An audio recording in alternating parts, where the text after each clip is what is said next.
Бәрәкәлі өнелеріміз көп келет көстейбесін. Алдыңыздарға өзіңіздердің сүймәншіліңіздерге олған құдылдар ағайларымыз бұрыншы Құдайбергенов жана Тынар Құрбаналиев. Келіңіздер.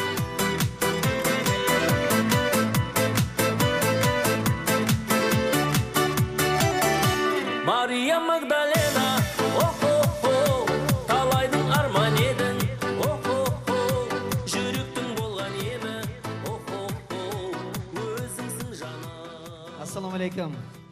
Ассаламу алейкум, алтында болған бір туғандар. Уақытыңыздарды бөліп келгеніңіздерге чоң рахмат. Мына ушул бүгінгі концертімізде жиынтықтап атып, Ош жергесінде 5 күнден бері айымдардың алтында болған апаларыбыздың, ежеке қарындаштарыбыздың майрамына арналған гүл сунуп саған егілам, гүл болып өзің тұрғанда деген мына ушул жалпы айымдардың майрамыменен құттықтап қойға рұқсат етіңіздер. Майрамыңыздар мен. Жүректің болған емі, Assalamualaikum, hurmatli men жердештерім, hurmatli akalarim, ukalarim, ejelerim, qarindaşlarım, altında olgan ayazаты, hurmatli apalar, barыңыздар ушул кеч болсо да кечеге өтүп кеткен майрамыңыздар менен сиздерде кыргызда жакшы сөз бар го, ийгиликтин эртегеси жок деп кой. Кечеге өтүп кеткен майрамыңыздар менен чын жүрөгүмдөн, өзүмдүн атыман, өзүнүн чыгармачыл топтун атынан чын жүрөгүңүздөн куттап кетүүгө уруксат этиңиздер. Дагы бир жолу майрамыңыздар кут болсун. Дүйнөнү дайыма сулуулукка бөлөп жүрөңүздөр. Бүгүнкү концертке дагы бир жолу куш келипсиздер. Ассаламу алейкум.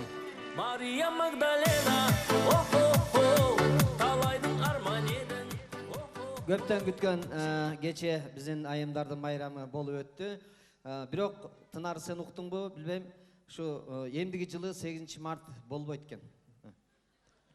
Неге дейсиңби? Оозуңузга май. Неге дебейсиңби? Себеби дегенде сураштырып көрсө, 8 мартта ичип алган аялдардан токмок жеген эркектер көбөйүп кеттир. Ошо себептен мындан кийин 8 март болбой эле 7ден кийин эле 9 боло турган болуп калыптыр. Ошон үчүн майрамыңыздар 9-унда өткөндөн кийин айтып коеюн, Кече 8 мартта айтсам да настроениясын түшүрбөйүн деп. Эми айымдардын майрамына даярданып, биз 24-түндө эле баштаганбыз даярданып. 23 февраль өтөт го, ошондо эле уже айымдардын майрамы башталды деп. Мындай бир сөз бар го, аялыңдын туулган күнүн унутпаш үчүн бир жолу унутуп койсоң, өмүр бою эсиңен чыккыс кылып коет деп коет го. Ансарындай 8 мартты биз дайыма январдан баштап эле күтөбүз. Ушу майрамды куттуктап коелу деп. Мындай жылына бир жолу келчү майрам деме. Эркектер чыдап койсок деле болот, бир күн го. Жана Канат инебиз айтмакчы. Аял затынын эле майрамы болуп аталып калбаса, атак эркек эле майрам дейт го ошо күнү. Мен кече 8 март ушул кечинде концерттен чыгып, мына жакта жашаган адрести айтпай эле кол, неудобный жерден место алып берип коюштур. Домбутадан место алып берип коюштур ошол жерде. Аркасында домдо жашап атат, ошонан барып эч кимге көрүнбөй, эгер мындай неудобный болот экенсиң, элге окшоп мындай таза абада турайын десең эле элдер жаман айлап, өлүп калып бирден ушулар ошол жерге чыкпай эле койбойбу дегендей болуп, жанагындай жаман жерде айтылып калат экен. Анан ошо. Ошондой эле, мен билбей эле, ар бери бассам эле кыздар тийсе, аябай популярный окшойт деп койгон. Ушул театрдан чыгып Домбутага жеткиче көчөнүн эки бети тең толу адам, бүт эркектер мас болуп калган, аялдары жетелеп алган, кетип атат эркектер үчүн. Өзүнүн майрамындай анан эме. Менен бир күн болсо деле чыдайбыз деме. Мындай Бокемдин азыр айтып атканы мурдагы майрамга караганда, мурдагы мезгилге караганда азыр бир аз оорураак болуп калды. Аялдарды куттукташчы, мурда жеңил эле да турабы. Силердин убагыңарда майрамдарда жеңил эле да куттукташ союз кезинде. Былтыр деле жеңил болчу, себеби биз былтыр кичине чоңураак жерге концерт койгонбуз. Быйыл кичине мындай тегерекке туруп калып атасыздар, нааразы болуп кеткендер болуп атат, ошон үчүн кечирим сурайбыз. Мен наоборот тегеректе тике тургандарды көрүп алып сүйүнүп атам. Жердештерим бир тобу бутуна туруп калыптыр деп мындай. Кыйла бутуна туруп калыштыр деп сүйүнүп атам.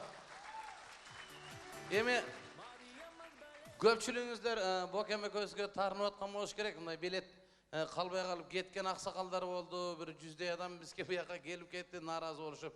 Ушу кенен эле драма театрга койсоңор өлөсүңөр, ошол жерде 800 местада Genen oturup göretilek mereke Kımçılbay dep jaman görüp atasыздар. Oşa jakka koyалы degenmiz. Anan özüңөр suralар боюнча да 19 күнгө концерт суранып алган экенсиңер анан. Талайдың арман едің. Неме? Ошону бакем угуп алып мени шылдыңдап атат. Өзү акыл эсин нормальный адам ырды бир эле күндө укканда түшүнөт да деп анан. 19 күн коюп алыптыр деп эле элдин баары эле ошентет сен деле айтып атасың эми ал да кыз кишинин инсаптуу экен 19 күн коюпчу. Эгерде экөөбүздүн күйөөбүз драм театрынын директору болгондо 24 күн коймокпуз. Мария Магдалена, талайдың арман едің. Ошон үчүн биз экөөбүз эрге тийген түшерде коюп туралы. Таарынбайсыздар. Ошон үчүн анан аяк бошобой калган үчүн анан баардыгыбыз келип нерде Бобур намли Өзбек театрда көрүшүп отурупмуз. Шундай болуп калды, эмне кыласың? Эме майрамга кайрыла турган болсок, чынын айтканда, мурдагы учурда биздин 23 февралда эле Тынар 8 март сыяктуу майрам болчу, между прочим. Кадимкидей эле ошол күн өзгөчө бир белгиленчү эле. Билбейм, мурдагы майрамды майрамдар баркы бар болчу деп, азыр майрам көп болуп кеттиби? Менин эсимде азыр ошо 23 февралда кыздар бизге белек тапшырганда мындай жылтыракка ороп туруп, ичинде тетрад, карандаш, анан сөзсүз тройной одеколон Красный Москва деген болот эле. Акелер эсиңизде бардыр, э? Эми гүл бергенде гүл өспөйт ал учурда, ошон үчүн искусственный гүлдү алып туруп, ошого тройной одеколондон сээп коет эле.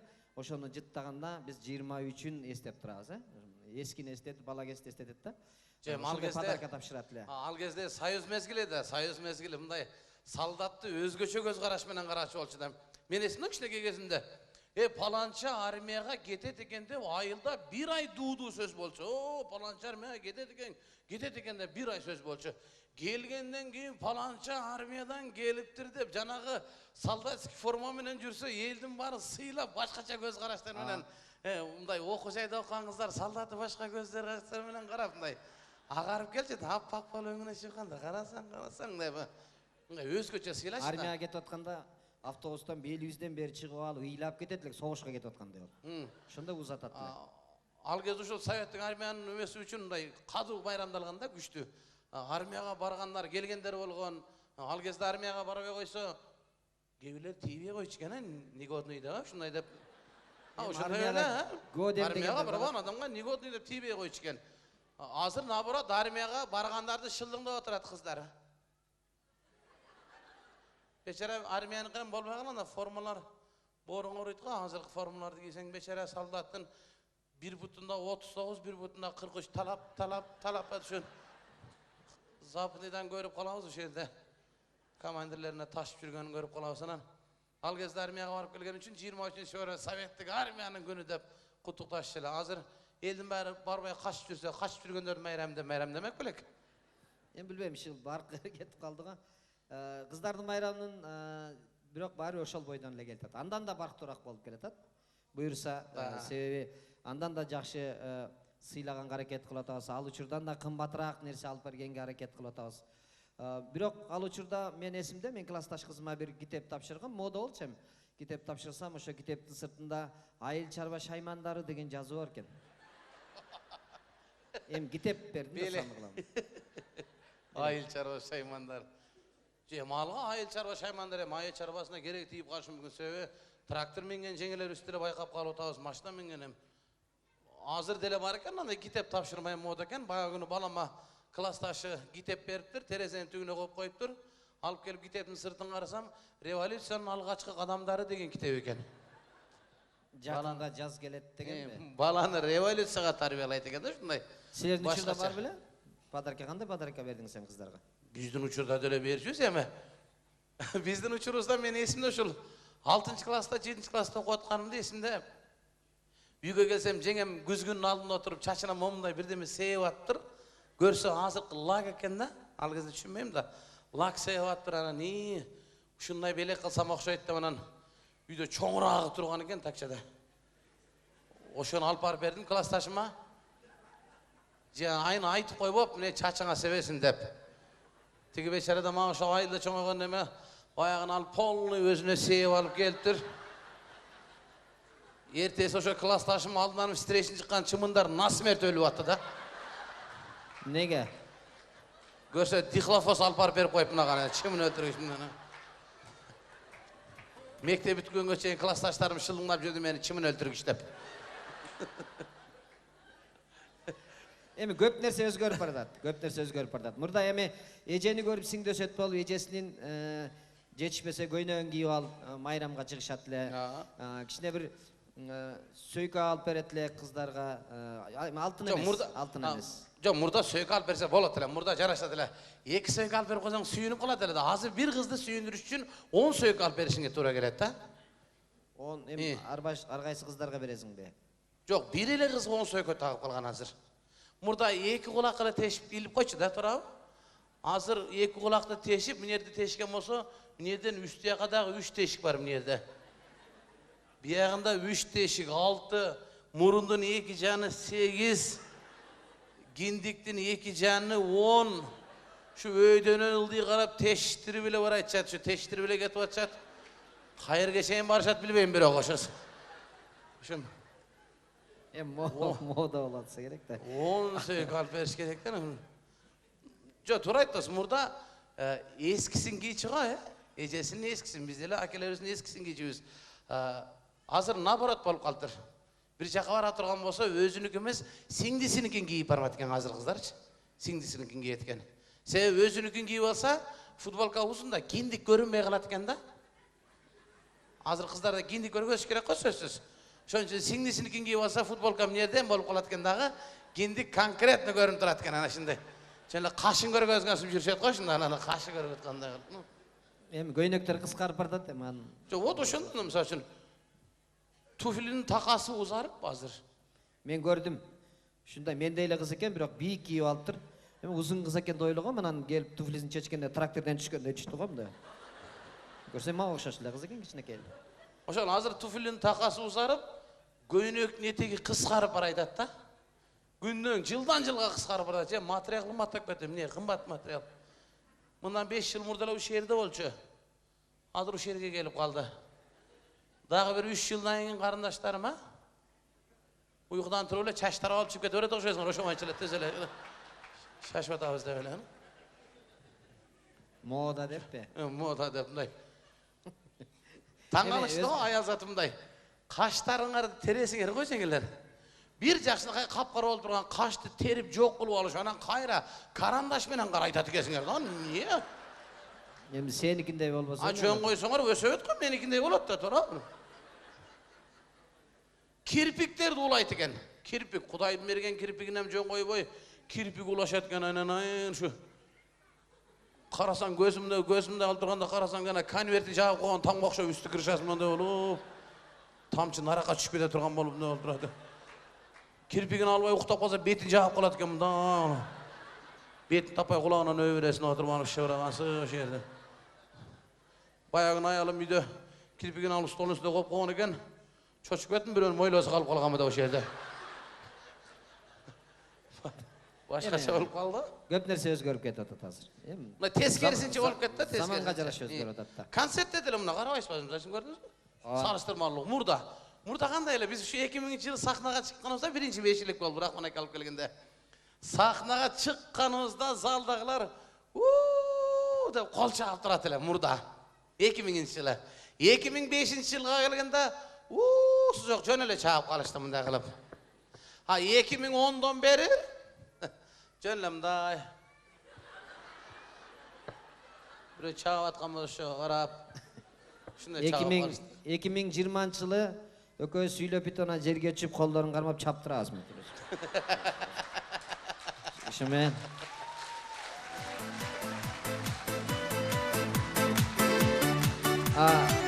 азыр сен айтсаң эсиме түшүп кетти чындап эле. Мурда концертке келген дагы көрүүчүлөрдүн талабы башка эле. Артисттерди башкача сыйлашчы эле. Азыр эми келип сыйлап келип атасыздар, зал толтура. Кол чабуу өзгөрсө дагы, бирок сиздердин бизге карата сый урматыңыздар өзгөргөн жок да. Андан дагы өтөр көбөйүп, мынантип зал толо батпай туруп келип атасыздар. Бунун үчүн сиздерге ыраазычылык билдиребиз. Рахмат сиздерге. Мына чапкан адам менен эле чабат өзү эле тура мына. А чаппагандар отурат алар акча. Бирок ошентсе дагы келип бердиге. Эми кээ бирөөнүн колу бошобой атат.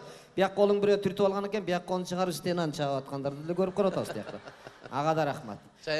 Мурда мындай табит мындай артисттерге сый башкача болчу дегеним. Концерт башталардан мурда 2 саат мурда келип, элдер күтүп турат эле. Кечинде концерт башталат деп.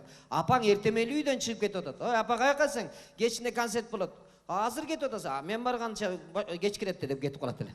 Артистти эртеден кечке чейин күтөт. 2 саат күтөт. Ушул жерге келгенде, ой, тиги борончу мен тынар көрүнбөйт го, жокко десе мисалы, ноокатта келаптыр десе элдер күтүшөт эле.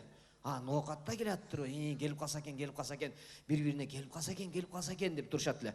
Азыр экөөбүз 3 саат мурда келип алып, улам-улам сахнага чыгып, эл келип калса экен деп коюп, силерди күтүп атабыз.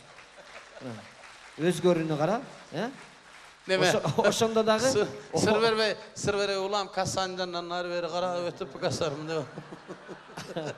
Экөөбүз улам келип эшиктен эл келсе экен десек, элдер эшиктен артистке окшоп кирип келатышат, шашпай мындай басышып мындай. Мурда эл артисттерге карап кийинчиле, биз азыр силерге карап кийинип калдык. Бей жактан кирип келатканын көрүп калып, койгуй мондай козала костюм кийбесек болбой калды дешип. Концерт жол өзгөрүп атат. Бирок сиздер бактылуусуздар. Сахнага келип, залда отуруп алып концерт көрүп атасыздар. Тынар сен билбей калдыңбы? Мына биздин учурда биз залга келип концерт көрчү эмеспиз. Биз айлык алган күнү атамдын концертин көрөт элек. Атаңыздын чыгармачылык кечесинби? Артист бүгүн кечинде концерт коет дегенде даярданып, атам 3 кошкондон эле баштайт болчу концерт. Ошол жактан ырдайт болчу сольный концерт. Ушундай ана артист келатат деп биз күтүп турат элек. Апам дагы кечки концертке даярданып, учтуу нерселерди катып тияка. Өзү кулай турган жерлерди даярдап, мындай удобный жерди. Артист келатат деп. Артист келип 3 саат катары менен концерт коет го. Катар. Эртесүнү таң атары менен уландысын апам 3 күн коет. Талайдың арман едің, жүректің болған емі. Кошуналар да концерт көрөт. Кошуналар да кечинде концерт болот дешип, эшиктерди даярдашып монтип. Эми аларга пригласение бере албайсың, артист жаман көрөт да. Алар кошунанын үйүнөн көрүшөт монтип даярданып. Анан эртеси апам концерт улаганда атамдын эле сөздөрүн сүйлөйт. Бирок өзүнүн дополнительный жаңы программасы бар да. Ия деген мындай. Дополнительный сөздөр бар. Мария Магдалена. Концерт. Туура эле. Чынында башкача болуп калбы концерт. Мурда концертти кандай көрөт эле көрүүчүлөр? Концертти аягына чейин көрүп, алпарачы чыгып коштошуп атканда, коштошуп бүткөндөн кийин элдер ордуна туруп алып, ыраазы болгон болсо, ыраазычылыгын билдирип ошол жерде колдорун чапкылап, колдору мындай кылат эле. Нааразы болгон болсо, өлүң отурган мойнуңузду илейин, алган пулуң жөр, буйрубай калсын, деп чыгып кетип. Анан эшикке чыгып алып да кетпей сүйлөшүп турушат эле ошол жерде. Бир артисттер кеткиче 15-20 мүнөт. Концерт жакшы болду, жанагы мындай кылдыр, мен эме тууралуу айтыптыр деп жакшы ошентти деле. Жаман болсо өлүң отурайын, ушулар дайым ушинтет деп сүйлөшүп коюп анан кетчү ошо да. Жакшы концерт болсо, биздин концертте жаман концерт болсо, Абдулланыкын айтышып десең, ушундай. Сүйлөшүп кетчү. Анан азыр мындай болуп калганда ошо. Алпарчы чыгып туруп ушур менен сиздерге арналганда тур айда бас. Качпайсың мен өтүп кетейин деп зордо өтүп кетип алдынан. Саатты карайт да. Саатты 10-го 20 минут калды. Айда Султан Сулайман башталат. Азыр башталып калат да анан. Султан Сулайман менен жашап калды бире.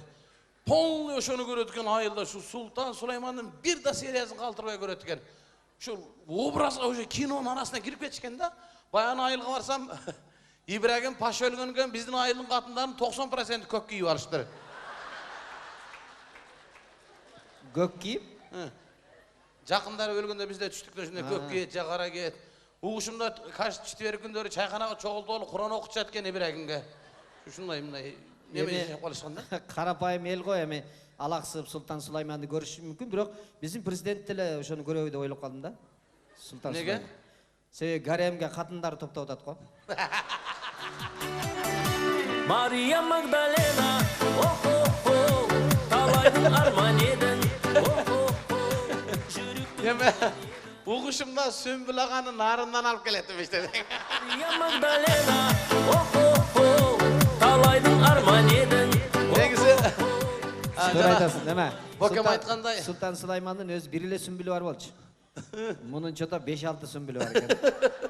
Шияғынан күшті екен. Азыр бакам айтпай, мына қол чабышын келіп отырасыздар. Мына 5 күнден бері концерт қоятауыз. 5 күнден бері ушул Құдайыма шүгір. Зал толы кел ушул. Мен қадыр барқым көтеріп, мынан жандай нидомны қылбай. Телем ұзынырақ қылып келіп отырасыздар. Мария Магдалена, о-хо-хо, талайдың Неме, арман едің. камера ушул қол чабып атқан жеріндай бір сірі тартып қойғын әлі. Неме, башқасын білбейм, именно ушул кусокты шығарып бер, мен нарын қалып барып тарқатып берейін. Мария Магдалена, Неме, о-хо-хо, тарс еткен бары тамаша, мына ушул 5 күнден бері келіп отырасыздар. Біз мұрын қайда келгенде да Мен сіздерге. бір нәрсе айтып қойын, сен айтпадың мен. Трайбализм башталып кетпеді, анан. Ошоға бір нәрсе айтып қойын деп отам.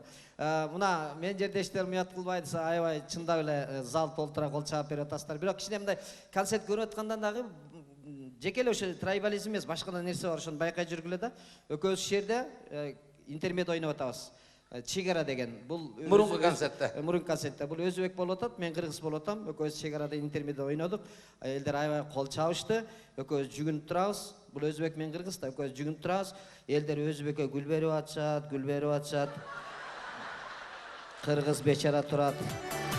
Мария Магдалена, о-хо-хо, Тынар Курбаналиев. арман едің, о-хо-хо, жүректің Конечно, өзбекке гүл береді. Кимдин театрында отырады, ошону сурап кой да биринчи. Мария Магдалена, о-хо-хо, талайдың арман едің. Мен Рахмашы негизи. Тынар, болтур, сен бул сөзгө кошулам. Чын гүл берет, өзбек гүл берет. Эми, конечно, кыргыздар жанагынтип бербей атса, алага гүл эмес таш берет анан. Ошондон башталат анан. Мария Магдалена. Мурунку концертте де келгенде ушул көрүүчүлөргө, эгер араңыздарда бар болгон болсо, мурунку концертте келгендегилер, келген коноктор, биз өткөн концертибизде айтып кеттик эле, биз ар бир келгенде ушул оштук туугандарга, сиздерге ар бир концертте жаңы программадагы кайталанбаган сатирлар менен жаңы программада келип концерт коюп турабыз деп сөз берип кеттик эле. Мына ошол сөзүбүзгө бүгүн Бакем экөөбүз жигитче сөзүбүзгө туруп, мына бүгүн алдыңыздарга 99 почти 100% жаңы концерт менен келип отурабыз. Ушул бизди сыйлап келип отурасыздар. Сиздерге дагы чоң рахмат. Бүгүнкү концертти бир көңүлдүү, шайыр, шатман отуралы. Бүгүн концертке дагы бир жолу куш келипсиздер. Борончу Кудайбергенов. Тынар Курбаналиев. Мария Магдалена, о-хо-хо, талайдың арман едің.